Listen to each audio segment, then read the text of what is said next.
And then सबसे important चीज हम लोग डिस्कस किया था,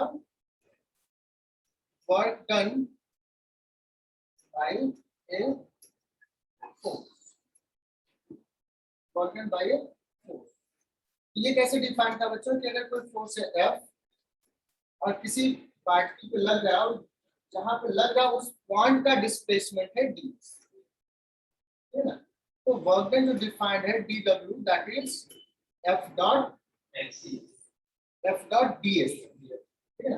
अगर टोटल वर्क डन निकालना है so we have to integrate, ये करना है। तो यहाँ पे सपोज एक फोर्स लग रहा है F और यह है डिस्प्लेसमेंट ds या एंगल थीटा। तो इसको अगर हम लोग लिखेंगे F ds और cos थीटा, थीटा क्या है ds वेक्टर और F वेक्टर के बीच का एंगल, ठीक है ना। हाँ बोलो, उधर नहीं जा दिखाई दे रहा है क्या?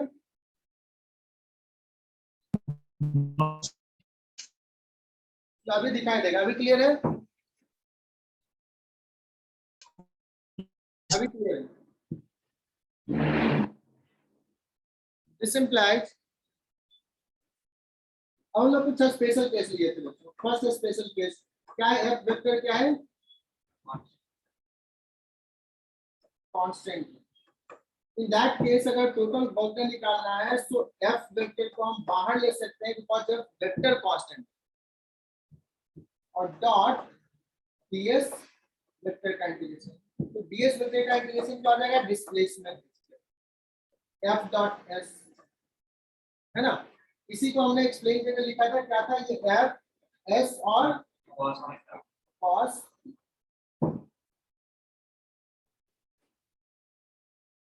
This is F. बच्चों डिस्प्लेसमेंट हुआ, सोचो यहां से यहां तक एस, इतना डिस्प्लेसमेंट हुआ, फोर्स का डायरेक्शन ये है। तो वर्क डन को ऐसे लिख सकते हो बच्चों, F cos theta, cos theta को एफ के साथ अटैच करते हैं इनटू एस। तो इसको हमने क्या कहा था कि एफ का दो component, F cos theta along displacement और एफ परपेंडिकुलर टू डिस्प्लेसमेंट।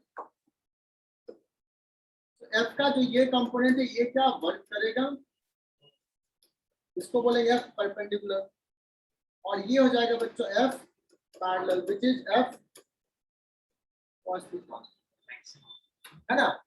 तो देखो ये जो टर्म है एफ कॉस थीटा, ये हो गया फोर्स का कंपोनेंट अलोंग डिस्प्लेसमेंट। फोर्स का कौन सा कंपोनेंट वर्क कर रहा है, जो डिस्प्लेसमेंट के अलोंग है, फोर्स इनटू डिस्प्लेसमेंट। इसी को कोई कहेगा सर मैं इसको F into S cos theta लिख सकता हूं। तो अगर इसको ऐसे देखें तो फोर्स इनटू इस एस कॉस थीटा को ऐसे बोल सकते हैं बच्चों कि एस का डिस्प्लेसमेंट अलोंग फोर्स, ये हो जाएगा बच्चों एस कॉस थीटा। तो यहाँ पे क्या किया, एस को रिजॉल्व कर दिया। ये कहने का तरीका जैसे भी बताओ, आइदर एफ का को कंपोनेंट को ब्रेक कर दो या एस को ब्रेक कर दो, जो ज्यादा कन्वीनियंट लगे। अलग अलग क्वेश्चंस पे अलग कभी रहेगा कि ये ज्यादा कन्वीनियंट है, कहीं पे लगेगा कि ये ज्यादा कन्वीनियंट। देन उसके बाद क्या डिस्कस किया, उसके बाद डिस्कस किया कि अगर फोर्स सपोज वेरिएबल है ना, जिसमें कि एक सवाल लिया था स्प्रिंग फोर्स, ये डिस्कशन नहीं हुआ था ना वहां पर, ये वाला डिस्कस कर लेंगे।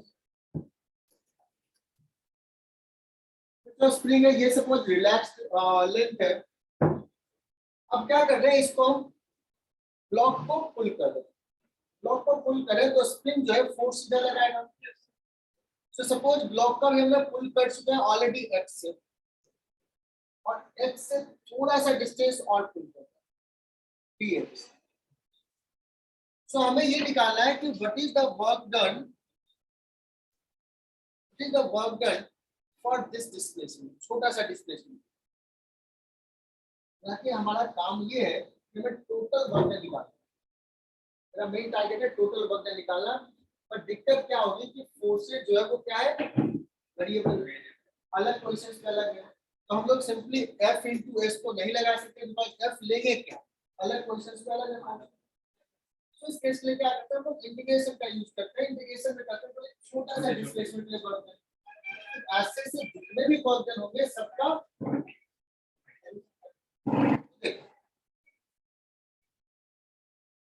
यहाँ पे भी बताओ अपने स्प्रिंग फोर्स कितना लगा रहा है, x इधर इधर, डिस्प्लेसमेंट किधर किया इधर, तो dw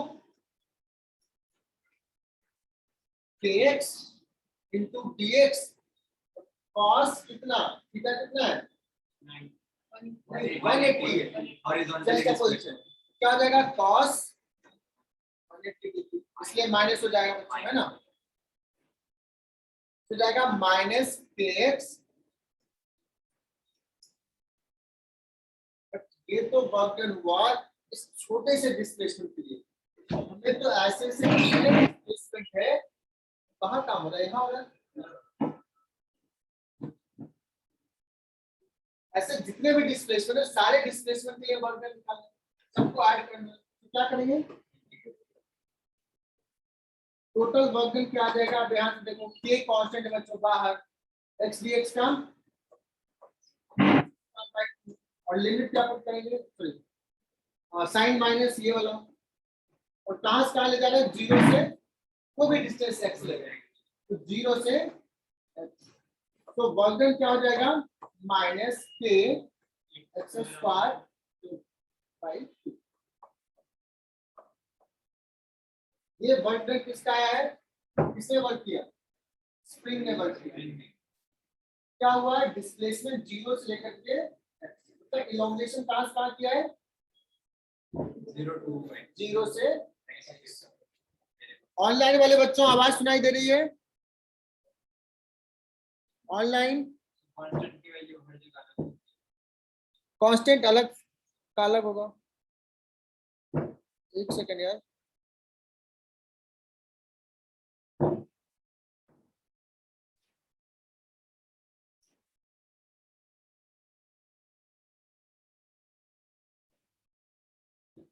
ये स्प्रिंग का कांस्टेंट है जो स्प्रिंग का प्रॉपर्टी है।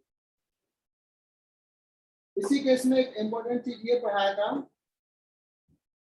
कि कोई कहीं नेचुरल पोजीशन से अगर सपोज कंप्रेस किया है तो वर्क डन क्या होगा, तो फर्स्ट इंस्टेंस में लगता है जब इलोंगेट किया तो नेगेटिव, तो कंप्रेस करेंगे तो पॉजिटिव, लेकिन नहीं यहाँ भी नेगेटिव होगा, व्हाई, अच्छा जब कंप्रेस कर रहे हैं तो देखो स्प्रिंग किधर फोर्स लगाएगा इधर, और अभी भी डिस्प्लेस किधर करेंगे, तो अभी भी जब कंप्रेस करें तो भी वर्क डन यही हो जाएगा, है ना, तो लिखेंगे this work done is for elongation as well as compression from x is equal to 0 to x. Clear? आज ऑनलाइन में भी थोड़ा ज्यादा बच्चे हैं, कौन है,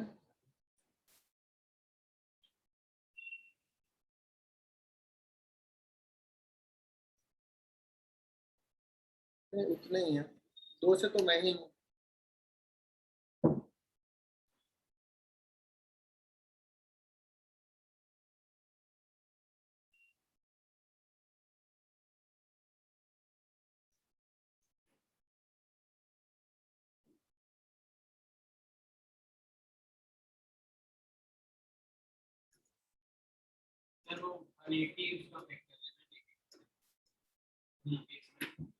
हाँ cos 180 दोनों का पॉइंट है ना, जिधर फोर्स लग रहा है डिस्प्लेसमेंट उसका पॉइंट है, इसलिए नेगेटिव बनता है। अब मान लो बच्चों कहीं सवाल में टेस्ट में दे दिया if elongation is x naught, already x naught से elongated और further x naught से elongate करना, further x naught से elongate करना मतलब total elongation 2x naught, already x elongated है, x naught और करना है, टोटल 2x naught। तो मुझे वर्क डन निकालना है यहाँ से यहाँ के लिए, work done bye spring force, क्या करोगे, work done for elongation from x is equal to x naught to x is equal to 2x। कुछ करना नहीं, हमारा एक्सप्रेशन अभी भी यही रहेगा, सेम रहेगा, ठीक है ना, सिर्फ लिमिट कैच कर देंगे, चेंज कर देंगे। तो यहाँ पे 0 से x किया था उसी को क्या कर लेंगे, x0 से 2x। आई बात समझ में? यहाँ पर क्या कर लेते हैं बच्चों, सेम ही आ जाएगा, work done is equal to minus k x square by 2 और लिमिट क्या हो जाएगा x0 टू 2x0। अच्छा ऑनलाइन वाले को ये दिख नहीं रहा होगा, तो ये कितना हो जाएगा माइनस के बाई 2 बच्चों बाहर, और 4x0 square minus x0 square क्या आ जाएगा, तो माइनस 3/2 के x0 स्क्वायर। बट इसको रट्टा मारने की जरूरत नहीं है, और देन यही वाला लिखना है, यही टर्म लिखना है। हम डिस्टेंस को माइनस नहीं कर सकते पहले, नहीं समझा, फिर से बोलो। तो जैसे x0 था 2x0 x0 माइनस x0 नहीं कर सकते। कहाँ पर 2x0 माइनस x0? x की जगह ही वो वैल्यू नहीं पुट अप कर सकते, सॉरी सर इंटीग्रेट कर, यहाँ पे हां यस सर, नहीं, यहाँ पे क्या करोगे, यहाँ पे तो डिस्टेंस पुट करेंगे सर, वो x0 और 2x0 को उसके रेंज है ना, x0 अभी हमने कहा कि यहाँ से लेकर के यहाँ तक ले x0 से 2x0। अगर कहता है 0 से 2x0 ले जाते तो 0 से 2x0 तो x की जगह 2x0 पुट करते, उधर x से 0 तक क्या तो प्रूफ वाले 0 से x तक जाना। ये जो दूसरा पेज,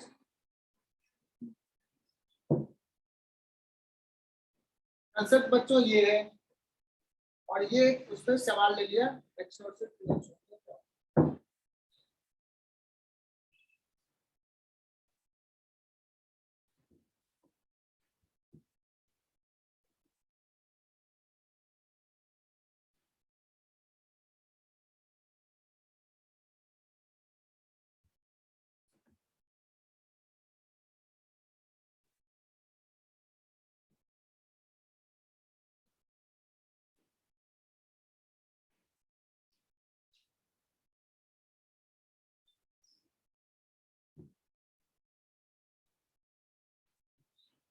और कुछ पढ़ाया था अपन, इसको रिवाइज करना।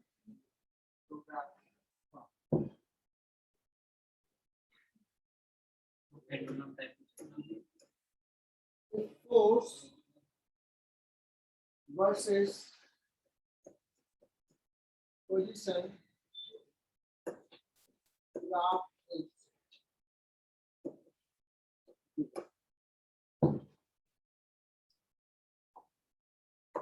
अगर फोर्स वर्सेस पोजीशन का ग्राफ दिया हुआ है, लेट्स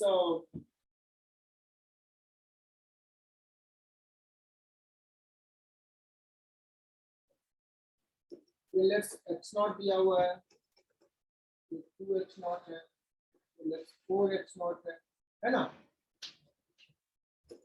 ये पॉइंट सपोज x0 है।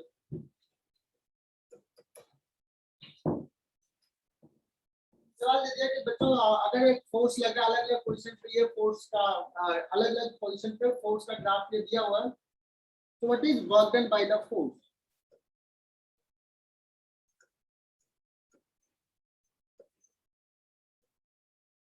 Then you will say that work done is f dx का इंटीग्रेशन, dx का जगह dx है।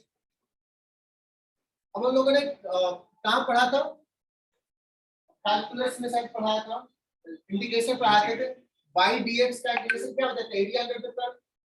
यहाँ पे देखो f वर्सेस x ग्राफ है, f dx का इंटीग्रेशन क्या बताएगा, ये एरिया अंडर है, ठीक है ना। तो हम बता सकते हैं कि अगर फोर्स वर्सेस पोजीशन का ग्राफ दिया हुआ है तो area under the curve will give work done by the force. Clear? क्या लिखेंगे यहाँ से, एरिया अंडर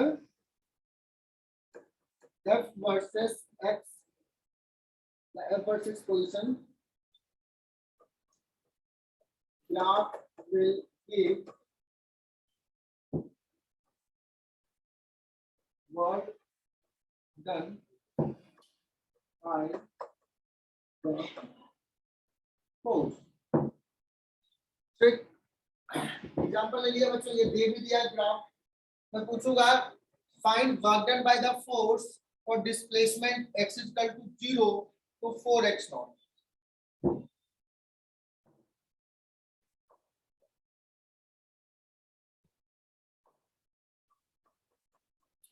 फाइंड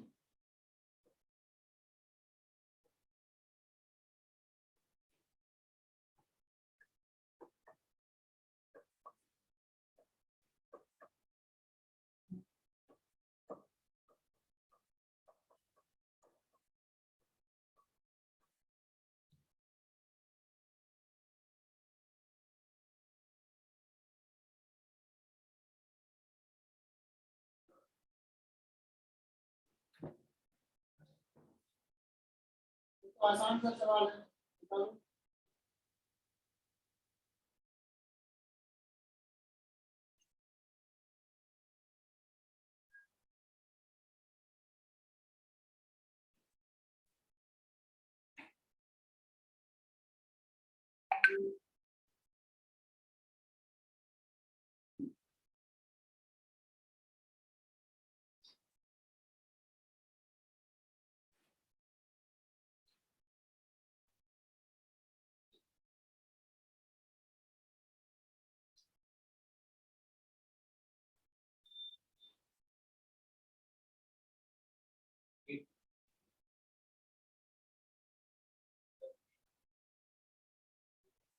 तो f नॉट x नॉट में आएगा ना, f नॉट x नॉट में।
तो यहाँ तक लिख लिया ना। अच्छा ये एरिया तो बहुत आराम से निकाल लोगे, f नॉट और ये x नॉट, तो क्या आ जाएगा half f not x not plus ये वाला बच्चों रेक्टेंगल है f not into x not, ये वाला part plus half f not into ये कितना है 2x नॉट, कितना आ जाएगा 5 F not x not upon f not x not upon 2, this will be the work done. अरे तो क्या है कि यहाँ पे पार्टिकल का काइनेटिक एनर्जी 0 है, सपोज वेलोसिटी 0 है, सो 4x नॉट पे पार्टिकल का काइनेटिक एनर्जी क्या हो, तो वर्क एनर्जी थ्योरम हमने पढ़ा दिया। वर्क एनर्जी थ्योरम में क्या कहेंगे, change in kinetic energy is equal to क्या होता है, work done by the force. Work done by force निकालिए, सो कैन बी से कि this will be the half m into p square. आई बात समझ में? बुकलेट लेके आए हो तो क्या तुम लोग?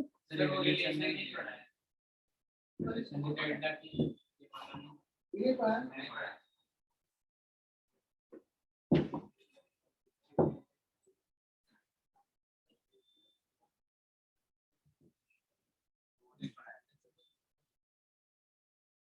See that W is equals to vector LS FS तक आ गए. और एक्चुअली क्या होता है ये वर्क एनर्जी थ्योरम में, बस बोल देता हूँ.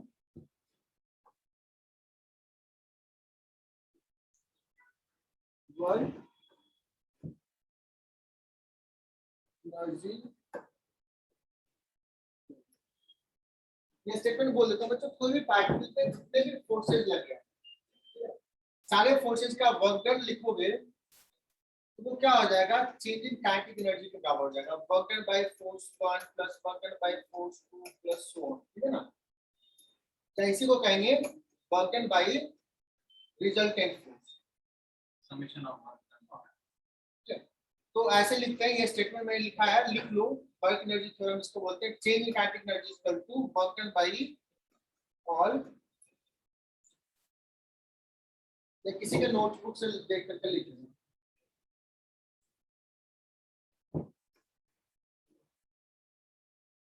बुकलेट लेके आओ.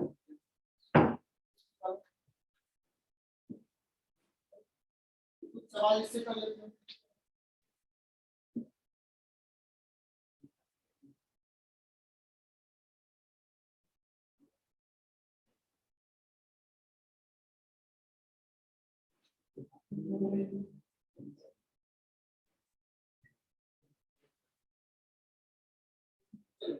एक्सरसाइज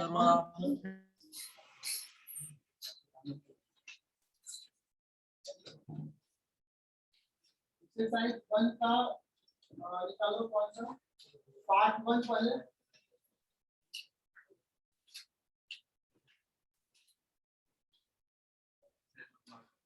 पार्ट 1 और इसमें बच्चों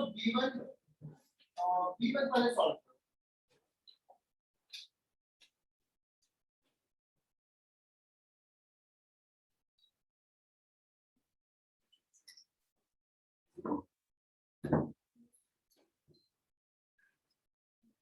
B1 ठीक है ना.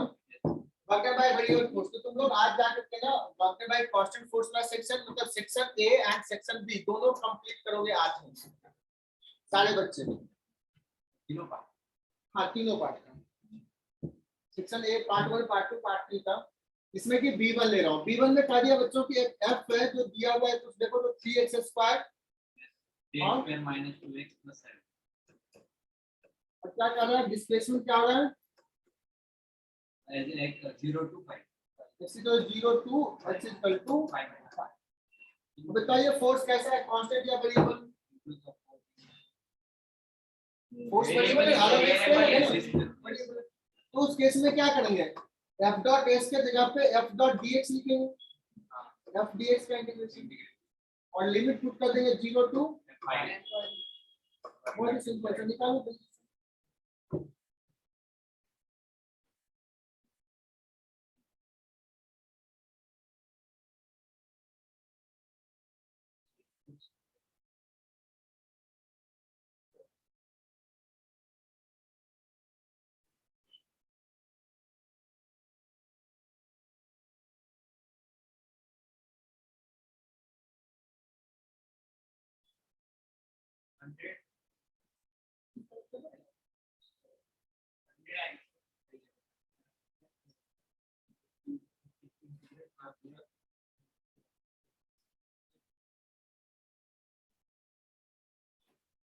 सो ऑनलाइन वाले बच्चों तुम लोग भी सॉल्व करो.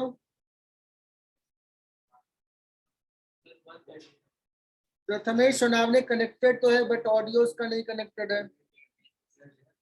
ओंकार है, आवाज जा रही है. 135 आ रहा.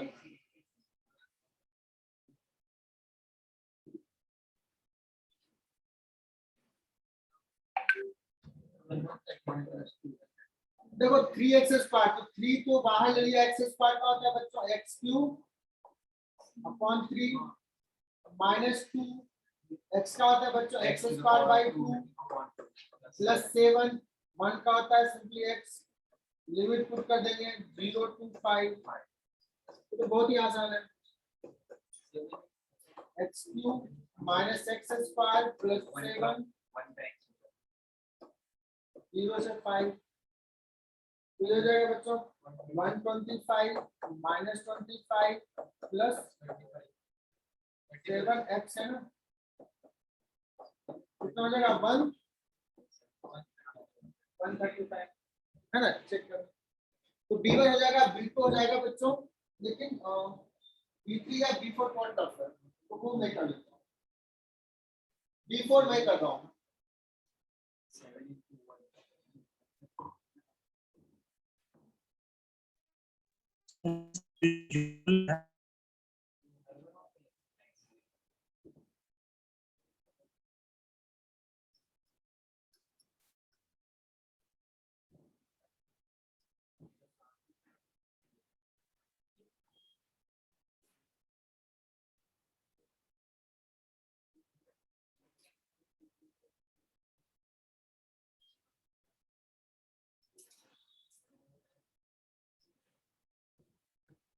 बच्चों यहाँ पे एक वेरिएबल फोर्स पे बड़ा अच्छा सा सवाल है, हालांकि इसको भी जब हम लॉ कंसेप्ट पढ़ेंगे तो बहुत इजीली कर लेंगे, बट चलो अभी इंटीग्रेशन से करते हैं। एक ऐसे चेन है जिसका मास है m और लेंथ है l, यूनिफॉर्म चेन। अब इस चेन पे क्या करें, ऐसे फोर्स लगा रहे हैं और फोर्स लगा के स्लोली इसको पुल कर रहे हैं, केबल पे ला रहे हैं, पुल स्लोली पुल कर, इसका मतलब एक्सेलरेशन कितना है, 0, ऑलमोस्ट 0, एक्सेलरेशन 0 है। तो बता सकते हैं अभी हमें कम से कम अभी कितना फोर्स लगाए कि ये थोड़ा सा ऊपर जाना शुरू करे, mg को यहाँ पक्का है, लेकिन कुछ देर बाद बच्चों ये थोड़ा सा पार्ट जो है ऊपर चला जाएगा, थोड़ा सा पार्ट ऊपर चला जाएगा, सपोज x डिस्टेंस आ गया ऊपर, ये कितना बच जाएगा, तो अभी भी फोर्स कैपिटल एम के बराबर लगाना है या अभी कम लगाना पड़ेगा, स्लोली पुल करें, एक्सेलरेशन mg कम हो गया नीचे, स्लोली पुल कर रहे हैं ना। तो क्या करना पड़ेगा, अभी बताओ कि इस समय हम कितना फोर्स लगा रहे हैं, इस मोमेंट पे हम कितना फोर्स लगा रहे हैं, तो इतने का वेट है ना। F जो होगा वो सपोज m डैश लिख देता हूँ, इसका मास m डैश, तो m डैश इनटू g लगाना है।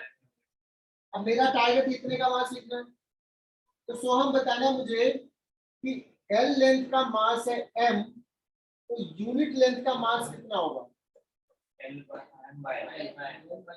यूनिट लेंथ का मास जो होता है बच्चों उसको बोलते हैं linear mass density, linear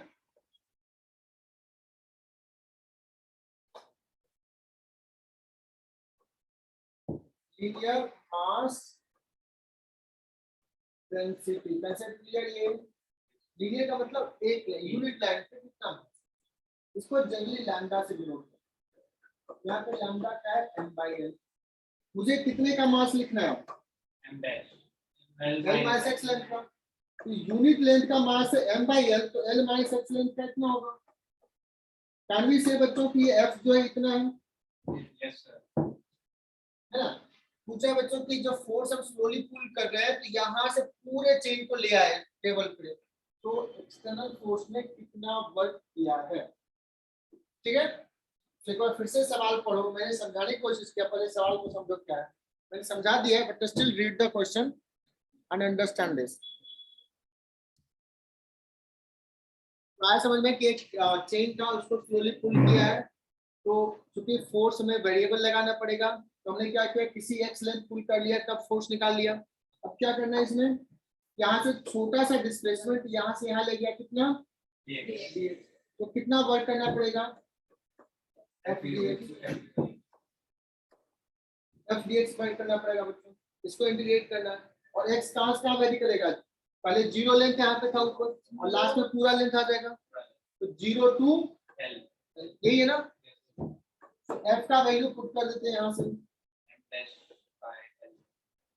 m dash, तो ये पुट किया था ऐसा, m/l, l माइनस x, ये बच्चों g, ये वाला और dx लिमिट कहाँ होगा 0 से सॉल्व करो इसको mg by l बाहर हो जाएगा l into x minus x square by 0 to l ठीक है आ जाएगा ये आंसर मैच कर लो सेक्शन बी हो जाएगा 7.5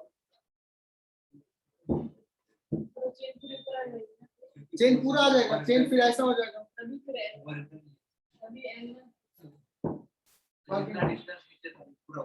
पूरा ऊपर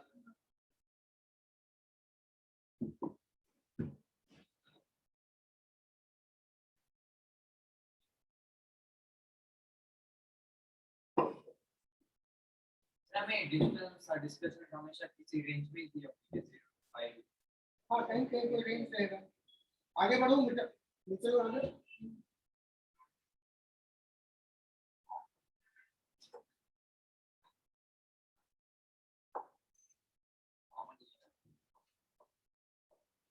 m g upon l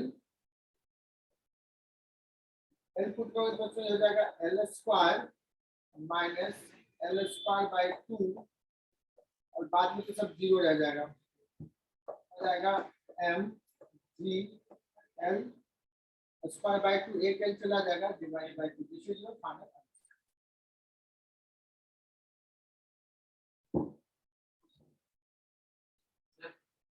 l minus x को सेकंड l माइनस x को नीचे कहां है अच्छा ये कैसे लिखा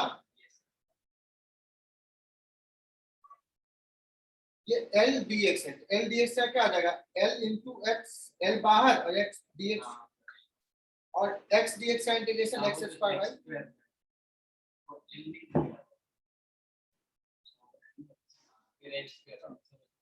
l और x का वैल्यू l पुट कर हो जाएगा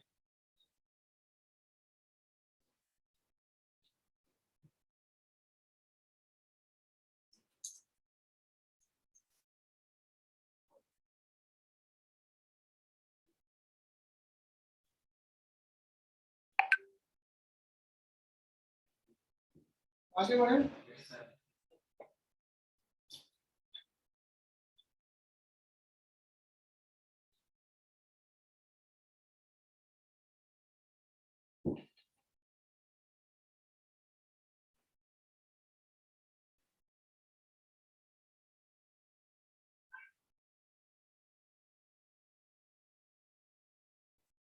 तो एक लिफ्ट है और लिफ्ट जो है वो जा रहा है एक्सेशन a नॉट से इनिशियल वेलोसिटी है 0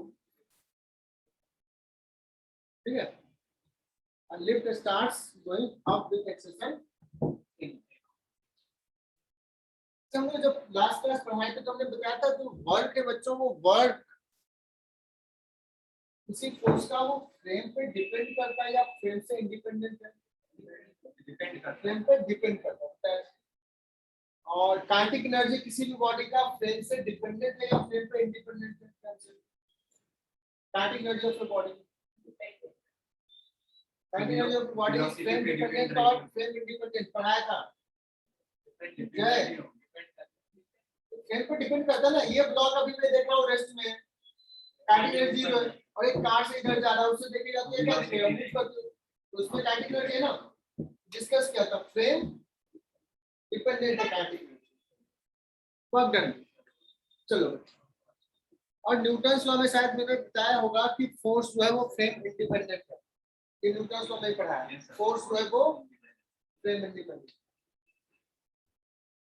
कोई मुझे ये बता सकता है कि ये मास m है लिफ्ट जा रहा है एक सेक्शन से a नॉट से तो ये टेंशन T कितना है what is tension T T का हो गया mg plus ma not clear क्योंकि इसका इक्वेशन अगर ग्राउंड फ्रेम से लिखेंगे तो P ऊपर और mg नीचे net force is equal to m into n okay और अगर लिफ्ट के फ्रेम से देखो सूडो फोर्स लगाओगे नीचे तो इसमें सवाल क्या है तो सवाल है find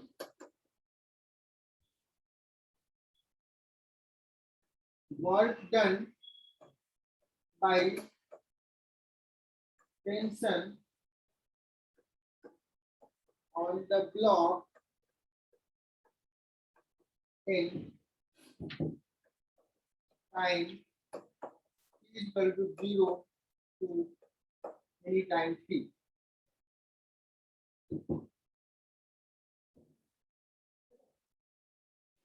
Work done by tension on the block in time interval t equal 0 to t. लेकिन वर्क डन बाय टेंशन किसके फ्रेम में वर्क डन? इन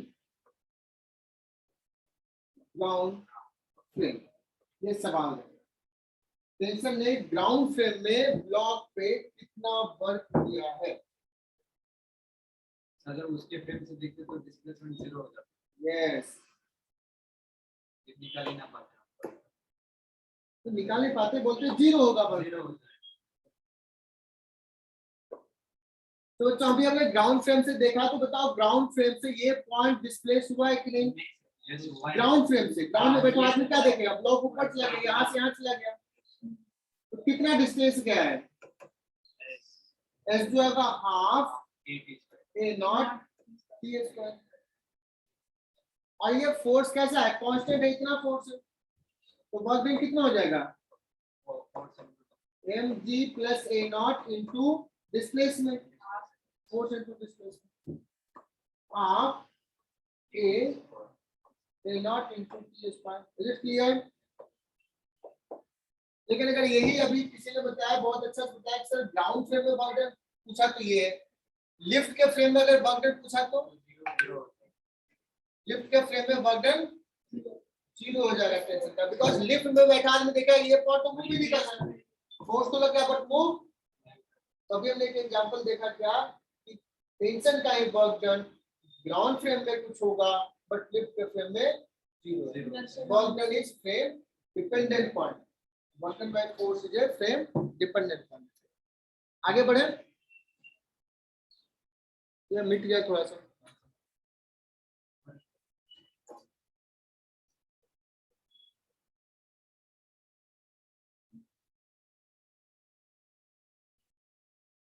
इसका जब हम मैग्नीट्यूड निकालेंगे तो cos थीटा भी आएगा. हाँ तो देखो ना, टेंशन का फोर्स ऊपर, 180 डिस्प्लेसमेंट आएगा. ऊपर, थीटा कितना है? 0. 1 आएगा. कॉस ठीक है ना. तो अपना बुकलेट निकालो, बुकलेट में से एक सवाल सॉल्व करके बताओ.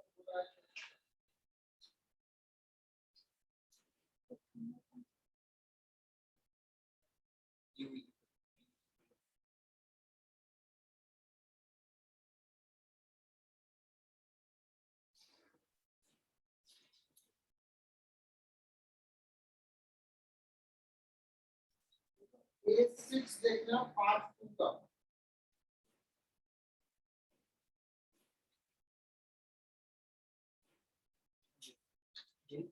ये तो था.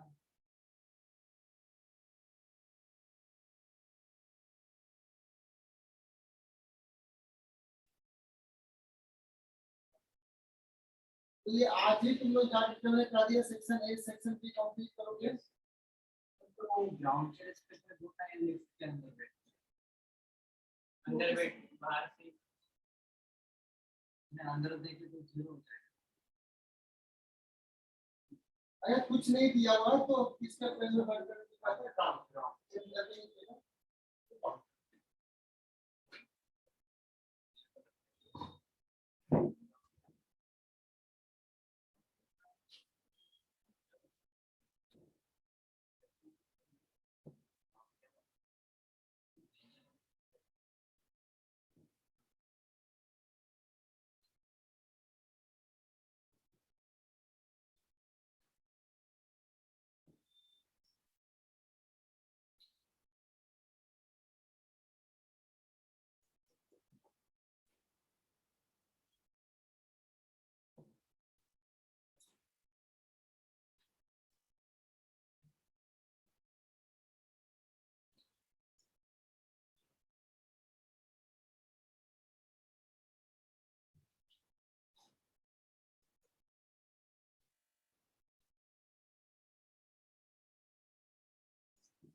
चलो बच्चों एक सवाल लेते हैं।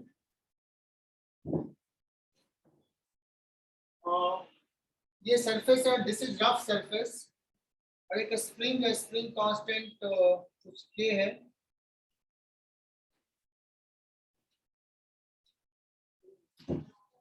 स्प्रिंग से कोई ब्लॉक अटैचमेंट नहीं अभी फ्री है। एम इक्वल टू दे दिया बच्चों, सपोज 2 kg,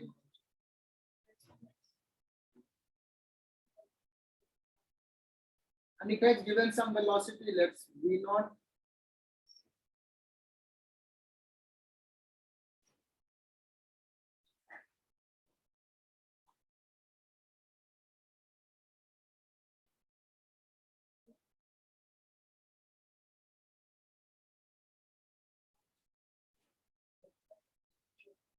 ठीक है, और v naught is equal to let's दे दिया है 5 मीटर पर सेकंड, 5 मीटर पर second.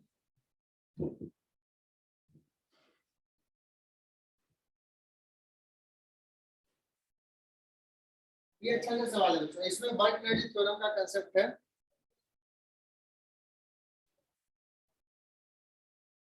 If maximum compression in the spring is, let's 20 centimeter, then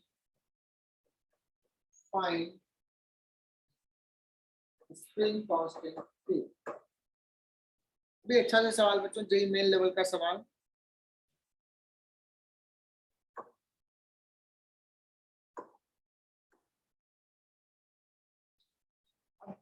एक चीज बता रहा हूँ कि वर्क एनर्जी थ्योरम कब लगाएंगे, न्यूटन्स लॉ कब लगाएंगे, तो मैंने शायद तुम्हें हिंट दिया था कि एक्सेलरेशन पूछ रहा है तो न्यूटन्स लॉ लगाएंगे।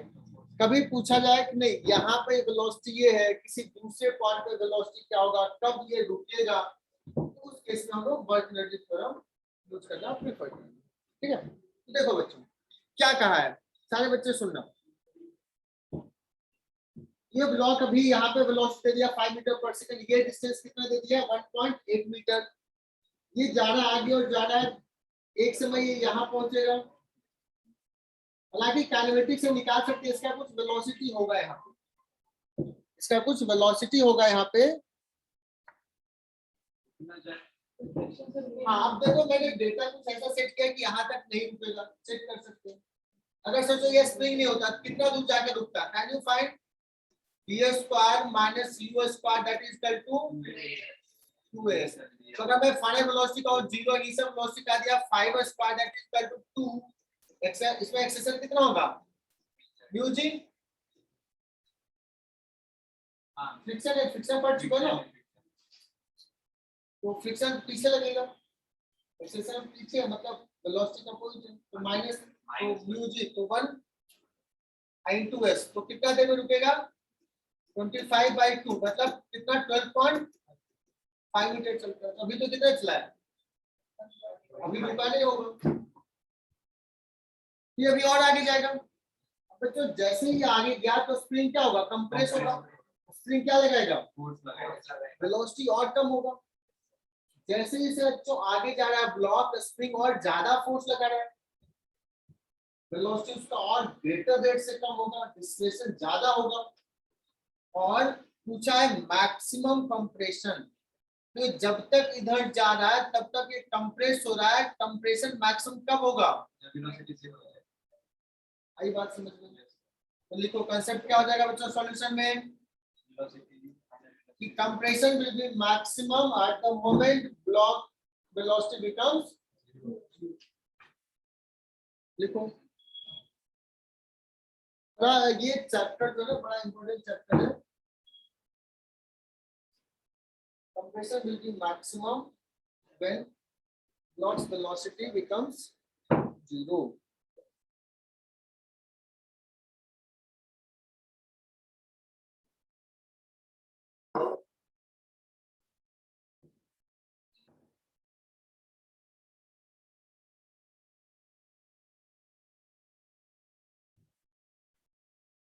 आपने एक्सेलरेशन फोर्स इक्वेशन से निकाला। अभी हाँ वो तो मैंने जस्ट ये तो चेक किसी ने कहा ना कि सर पहले रुक जाएगा, तुमने कहा सर पहले रुक जाएगा, तो मैंने ये दिखाया कि हमने काइनेटिक्स में पढ़ा है, उससे हम बता दें कि नहीं ये पहले नहीं रुका। और ये तो मैंने भी बाद में कैलकुलेशन करके दिया था, मैं देखा थोड़ी जाता मैंने कैलकुलेट किया कि ये पहले नहीं रुका, हमने दिया और तुम्हें दिखा दिया कैसे।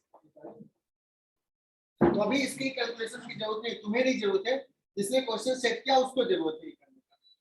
ओके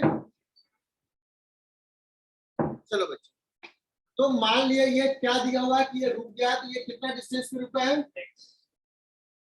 20 सेंटीमीटर आगे चला है, दिया है ना।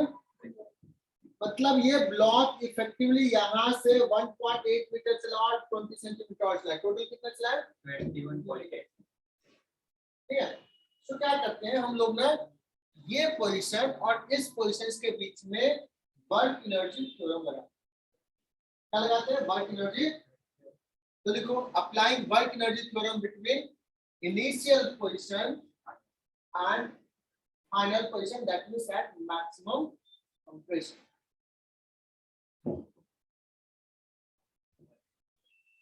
अप्लाइंग वर्क एनर्जी थ्योरम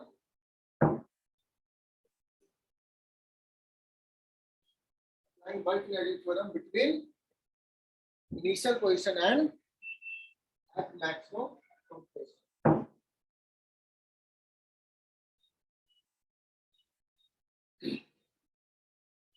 बच्चों पहला कंसेप्ट हमने क्या सीखा था कि कंप्रेशन मैक्सिमम कब होगा, जब वेलोसिटी जीरो हो जाएगा। तो हमने ये देखा मैक्सिमम कंप्रेशन पे वेलोसिटी जीरो, इसका मतलब काइनेटिक एनर्जी फाइनल जीरो। और अभी हमने वर्क एनर्जी थ्योरम क्या पढ़ा है, वर्क एनर्जी थ्योरम में बोल देता हूं बच्चों, डेल्टा के का मतलब final kinetic energy minus delta के इसका जो क्या लिखा था, work done by all forces. मतलब यहाँ पे कौन कौन सा फोर्स वर्क कर रहा है, मैं बोल रहा हूँ फ्रिक्शन। हाँ, वर्क डन बाई फ्रिक्शन, और कौन सा होगा वर्क डन बाई स्प्रिंग, और कौन सा हो जाएगा बच्चों फोर्स, और कौन सा लग रहा है ग्रेविटी, प्लस और कौन सा फोर्स लग रहा है, इतने फोर्स है ना। और ब्लॉक में कोई फोर्स है क्या, स्प्रिंग फोर्स ले लिया ना।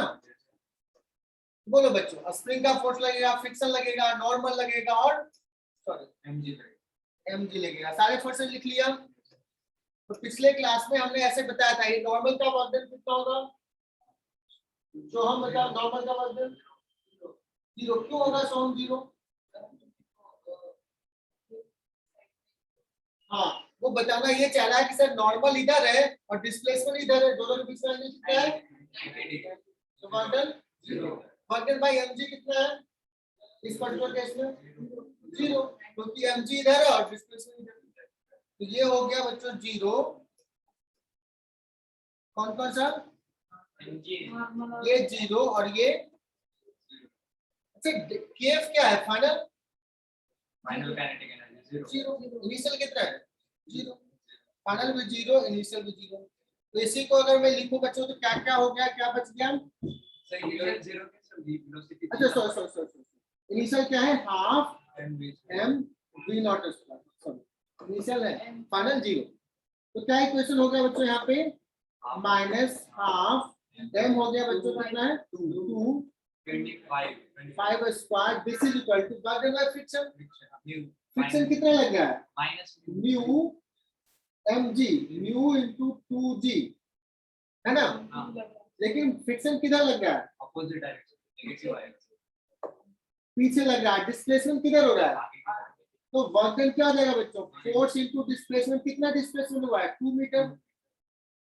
अच्छा बताना वर्क डन बाय स्प्रिंग पढ़ा है क्या, माइनस हाफ के नेचुरल लेंथ से x कंप्रेशन में वर्क डन माइनस हाफ के x स्क्वायर, x कितना है 20 सेंटीमीटर मतलब 0.2 मीटर। बोलो सही लिखा। यस अब देखो यहाँ भी माइनस, यहाँ भी माइनस, यहाँ भी माइनस, तो एक काम करता हूँ इसको प्लस बना दूं, सब जगह माइनस, ठीक है। अब देखो ये क्या हो जाएगा बच्चों 25 हो गया 25 इज इक्वल टू ये म्यू कितना है 0.1, ये जी है बच्चों 4 1 इंटू डायरेक्टली 4 लिख दूं, yes sir ये हो जाएगा 4 प्लस ये क्या हो जाएगा हाफ के और 0.2 इंटू 0. अब निकल जाएगा के का वैल्यू, ये हो जाएगा 21 इज इक्वल टू 0.02 इंटू के, है ना. सो के इज इक्वल टू आ गया 21 divided by 0.02, that means 2100 divided by 2, that means 1050 और न्यूटन पर मीटर यूनिट होता है. समझ में आया? सो के का वैल्यू आ गया 1050 न्यूटन पर मीटर. आई बात समझ में? कहाँ पे? न्यू एम जी, एम जो है 2 उसका कहना है कि into 2 यूज किया है s है ना S, s 4 से ये हो गया फोर्स और ये हो गया डिस्प्लेसमेंट. हर जगह वर्क करना.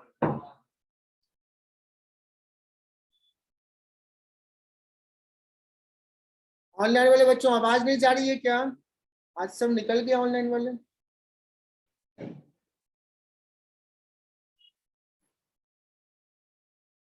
ओंकार,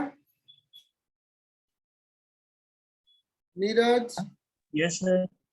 आवाज जा रही है? यस यस आ रही है. ठीक है.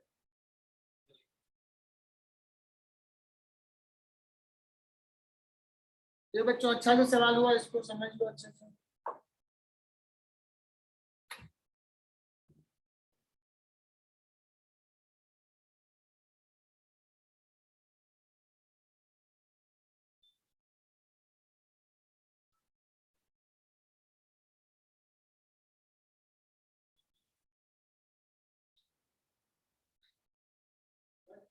बच्चों बहुत इंपॉर्टेंट चैप्टर है और इसका एप्लीकेशन आगे के चैप्टर से नहीं रहता है.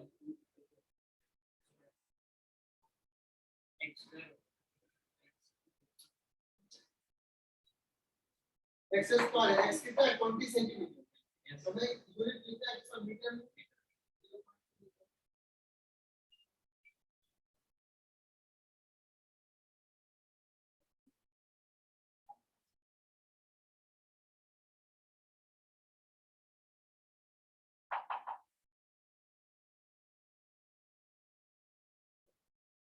जहाँ भी वेलोसिटी कम आए वहाँ पे एनर्जी बदले रखना.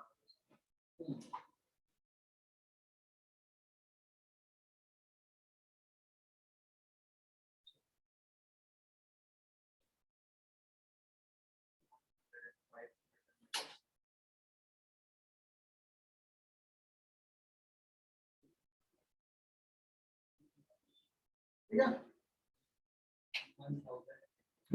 अब मान लो कुछ सवाल ना इसका करते हैं, हालांकि बहुत अच्छे अच्छे सवाल नहीं है सेक्शन सी में. तो तुम्हें करने के लिए होमवर्क दे रहा हूँ, कुछ बच्चे परेशान हो जाएंगे. कुछ थोड़ा सा थ्योरी में बताता हूँ एक्स्ट्रा. तो काइनेटिक एनर्जी होता है हाफ एम वी स्क्वायर, है ना. इसमें एक सवाल है इसलिए सॉल्व करने के बता रहा हूँ. एक होता है टर्म मोमेंटम का, नाम सुनो. लीनियर मोमेंटम क्या होता है? अब लीनियर मोमेंटम बच्चों m into v है. काइनेटिक एनर्जी और लीनियर मोमेंटम का टर्म लिखना है. Kinetic energy k is equal to half m v square जो है ना, तो उसको क्या करते हैं m ऊपर मल्टीप्लाई करते हैं और नीचे भी हम मल्टीप्लाई करते हैं. चलेगा m. तो ये हो जाएगा p स्क्वायर. तो काइनेटिक एनर्जी को लिख सकते हैं बच्चों p स्क्वायर बाई 2m, या p इक्वल टू लिख सकते हैं बच्चों रूट अंडर 2m. ये याद रखना kinetic energy p equal to क्या होता है p स्क्वायर बाई 2. और कोई बड़ा सा चीज पढ़ाया नहीं तो हम परेशान हो गया. अब देखो कोई टीचर को दे दिया काम यार कि वर्क एनर्जी थ्योरम पे ना 4 सवाल डाल दो. टीचर भी कभी कभी लेजी होते हैं, नए नए जो होते हैं. अब देखो पहला सवाल क्या दे दिया, kinetic energy of a body इसका मोमेंटम दिया हुआ p दिया हुआ है, काइनेटिक एनर्जी निकालना चाहिए। वर्क एनर्जी थ्योरम से कोई लेना देना। सेक्शन सी का पहला सवाल, सेक्शन सी पार्ट 2 का।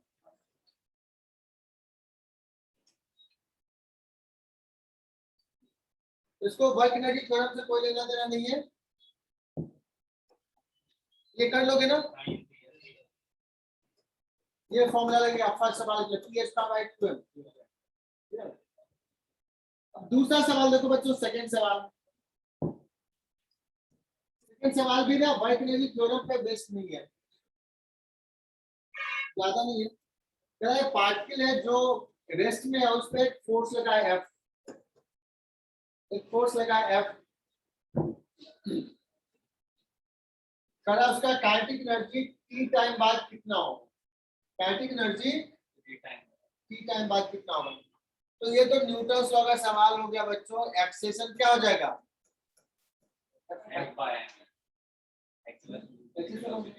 और एक्सेलेरेशन ढूंढ लिए तो वेलोसिटी क्या हो जाएगा, at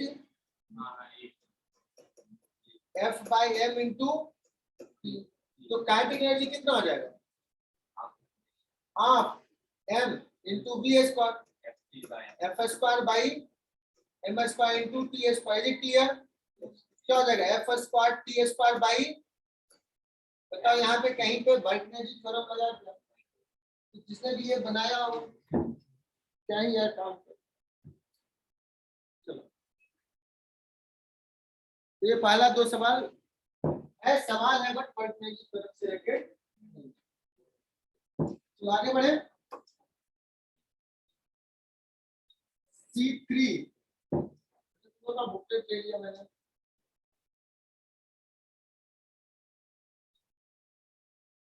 मतलब भले उस टॉपिक में दिया हो पर जरूरी नहीं उसी फॉर्मूले से सॉल्व।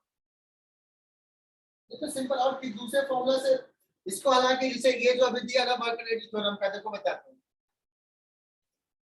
इसको अगर मैं कहूँ कि नहीं मुझे तो वर्क एनर्जी थ्योरम से सॉल्व करना है, तो मैं क्या कहूँगा, F लगाया, करना वही है, F लगाया फोर्स और T पूछा। देखो वर्क एनर्जी थ्योरम का जो कंसेप्ट है वो टाइम से रिलेटेड वाला कंसेप्ट नहीं है, वो रिलेटेड है डिस्प्लेसमेंट वाला। यहाँ पे ये है तो इस पोजीशन पे क्या होगा, टाइम वाला जब रहेगा तो न्यूटन लॉ काइनेमेटिक्स जाना है। पोजीशन वाला जब रहेगा तो वर्क एनर्जी थ्योरम उसका ऑरिजिनल है। बट सवाल पूछ सकता है, तो इसने कह दिया टी टाइम में काइनेटिक एनर्जी निकालो, तो टी टाइम में तो बेस्ट तरीका जो भी मैंने सॉल्व किया वही। लेकिन कोई कहेगा नहीं मुझे तो डिस्प्लेसमेंट से ही निकाला, सबसे पहले मैं कहूंगा ठीक है डिस्प्लेसमेंट निकालो। डिस्प्लेसमेंट क्या हो जाएगा, half at square F/m into half at square, displacement हो गया। अब करा फोर्स कांस्टेंट है, मैं पूछूंगा वर्क डन कितना होगा, F इंटू s, तो क्या हो जाएगा 1/2 m F square t square. ये हो गया वर्क डन, है ना। एक्सेलेरेशन निकाला फिर वर्क डन। अब मैं कहूंगा वर्क एनर्जी थ्योरम में क्या होता है, डेल्टा के equal to work done. Work done इतना है, इसलिए काइनेटिक एनर्जी कितना हो जाएगा, F square t square by, आई बात समझ में। लेकिन इसमें work energy theorem is not the prime चीज। प्राइम चीज तो मेनली यही था डिस्प्लेसमेंट निकाला, जो न्यूटन लॉ से आया, काइनेमेटिक्स से आया। Is it clear? सो